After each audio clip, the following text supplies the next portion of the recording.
Selamat datang di channel Rumah Cerita. Kisah pemuda kaya yang sederhana, episode 21. Apa kabar para sahabat? Semoga senantiasa sehat dan dilimpahkan rezekinya. Sekedar informasi bagi para sahabat yang kesulitan dengan episode 16 dan 17. Silahkan sahabat buka deskripsi di video seri ini dan sebelumnya. Link seri tersebut telah admin sertakan. Terima kasih. Baik, kita kembali ke cerita. Pada episode 20 yang lalu diceritakan, Andi yang diundang ayahnya ke kantor pusat. Malam itu Andi mengajak Irwan untuk turut serta menemaninya ke kantor pusat. Waktu yang terus berjalan meninggalkan malam, kini pagi telah menampakkan diri. Aktivitas pun telah berjalan kembali. Andi kali ini berangkat ke tempat kerjanya terlebih dahulu. Namun sebelum berangkat, Andi berpesan kepada Irwan bahwa nanti jam 10 Irwan kalau bisa berangkat ke kantor pusat bersamanya. Tanpa banyak kata Andi kemudian berangkat ke tempat kerjanya. Jam telah menunjukkan angka 6.20 menit. Dengan menaiki motor milik Irwan, kini Andi berangkat bekerja. Hanya butuh waktu 25 menit bagi Andi untuk sampai ke tempat kerjanya. Jam 6.40 menit Andi telah sampai di tempat kerjanya. Di pagi itu terlihat Firman datang hampir bersamaan dengan Andi. "Selamat pagi Mas Andi, apa kabar Mas?" "Baik Mas Firman," jawab Andi. Setelah berbasa-basi sebentar, Andi segera mengambil perlengkapan kerjanya yang diletakkan di troli. Aktivitas Andi ini selesai jam 7.30 menit. Terlihat para pegawai mulai berdatangan. Andi segera ke ruang dapur menyiapkan air minum untuk para karyawan. Biasanya kalau pagi banyak yang minta teh ataupun kopi. Dan Andi sudah mulai hafal siapa yang minta teh, siapa yang minta kopi. Andi segera ke ruang HRD untuk membawa minuman. Setelah selesai dari ruangan HRD, Andi segera ke ruang ekspor-impor. Jam telah menunjukkan angka 7.50 menit. Di ruangan ekspor-impor rupanya semua staf dan Pak Zainal selaku pimpinan telah lengkap. Seperti biasa, Andi menyapa Linda terlebih dahulu. Kemudian Andi membawa kopi untuk Pak Zainal. Tiba di ruangan Pak Zainal, Andi segera mengetuk pintu dan masuk ke ruangan Pak Zainal. "Selamat pagi Pak, ini kopi untuk Bapak. Sekalian saya minta izin, hari ini saya izin. Mungkin nanti Mas Firman menggantikan saya ya Pak, saya pas ada keperluan sampai sore." Pak Zainal yang saat itu sudah beraktivitas menjawab dengan sekilas, "Iya Mas. Terima kasih juga atas kopinya ya Mas." Andi segera berlalu dari ruangan Pak Zainal. Andi kemudian berjalan ke arah Anita. "Teh yang aku buat sudah cukup atau mau aku ganti ya? Soalnya aku belum tahu kamu suka manisnya seperti apa," kata Andi. Udah cukup kok," kata Anita. "Ya sudah, kalau begitu aku pamit dulu ya An." "Oh ya, nanti mungkin jam 10 aku digantikan Mas Firman. Seperti yang semalam aku bilang sama kamu, aku ada perlu Lin." "Ya udah Lin, aku kerja dulu." Namun langkah Andi tertahan. Saat itu Linda berkata, "Tunggu An, ini buat kamu, buat sarapan. Kamu kan capaian, pagi-pagi gini udah ngepel, nyapu." "Oh iya Lin, terima kasih ya Lin. Jadi ngerepotin kamu sih Lin." "Aku agak apa-apa kok An," kata Linda sambil tersenyum, karena pekerjaan sudah beres. Kini ada sedikit waktu untuk Andi dan teman-temannya sesama cleaning service. Andi segera menuju ke ruangan cleaning service. Di situ ada Firman dan 4 temannya termasuk Pak Surya juga ada. Setelah berbasa-basi dengan mereka, Andi segera membuka bungkusan yang diberikan Linda. Saat akan membuka bungkusan, Firman sambil tersenyum berkata, "Tumben bawa bekal Mas." Bukan mas, ini saya dikasih seorang staf bagian ekspor. Andi kemudian membuka bungkusan itu.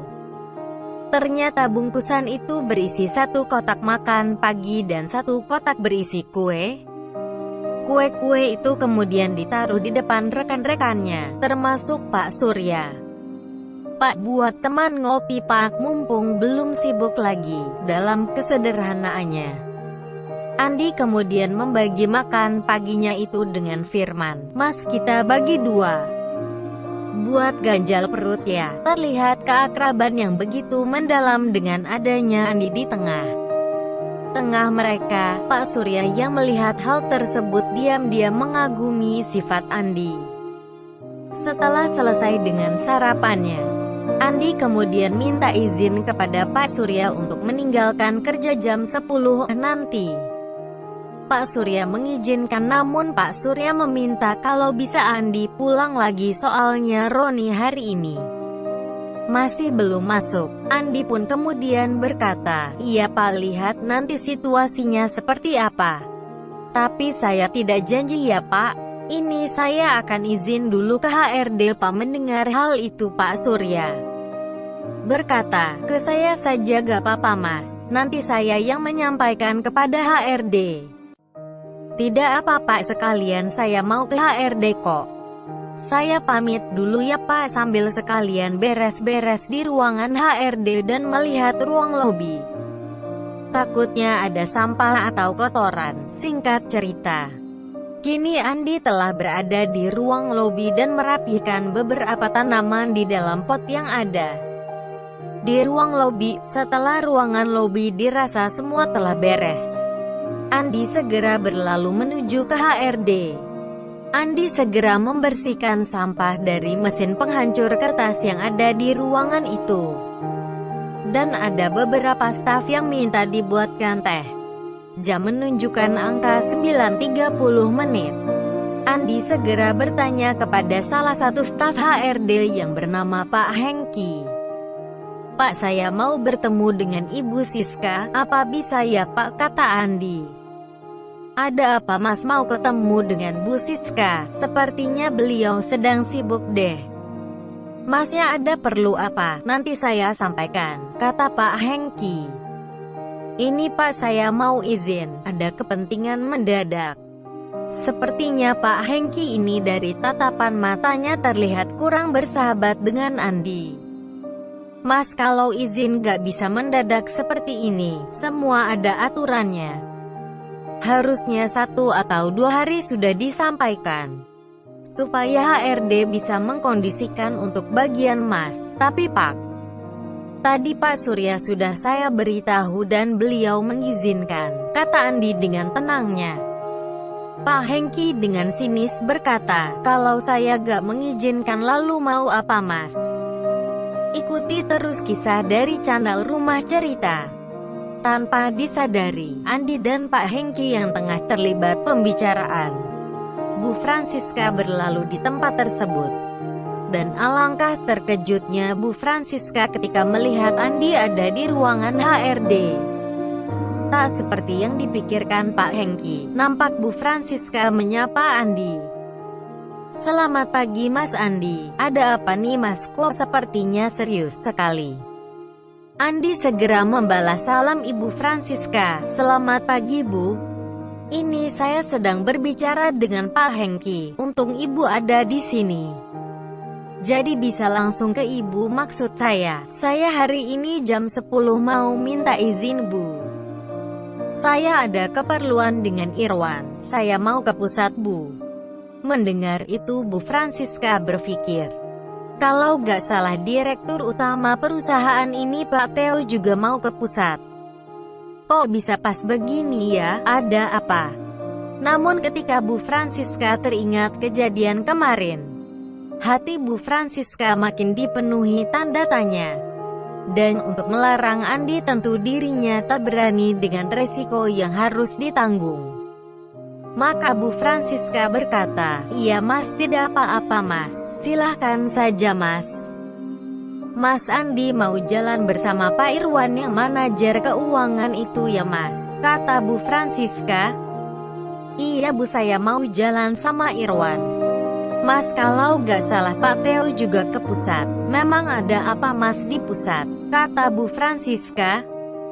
Mendengar pertanyaan dari Bu Francisca, maka Andi sambil menggelengkan kepala berkata, saya juga tidak tahu Bu, cuma disuruh ke pusat saja. Mendengar jawaban seperti itu, maka Bu Francisca tak berani bertanya lebih jauh lagi kepada Andi. Lain halnya dengan Pak Hengki. Mendengar percakapan antara Bu Francisca dan cleaning service tersebut, Pak Hengki merasa ada banyak kejanggalan.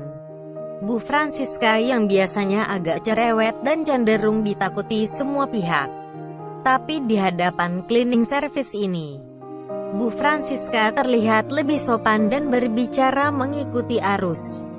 Dan yang lebih aneh, terhadap manajer keuangan, si cleaning service ini berani menyebut nama. Tanpa menyebut bapak di depan namanya, kini Pak Hengki terlihat kikuk di depan Andi. Bahkan ketika Andi berpamitan, Bu Francisca sendiri terlihat aneh. Waktu Andi akan keluar dari ruangan itu, terlihat Bu Francisca mengantar Andi sampai pintu. Sementara di kantor pusat, jam baru menunjukkan jam 9.30 menit, tapi terlihat beberapa tamu undangan sudah terlihat, termasuk Pak Theo. Beliau adalah pimpinan di tempat Andi bekerja saat ini. Para tamu undangan atau peserta rapat telah menunggu di ruang tunggu khusus.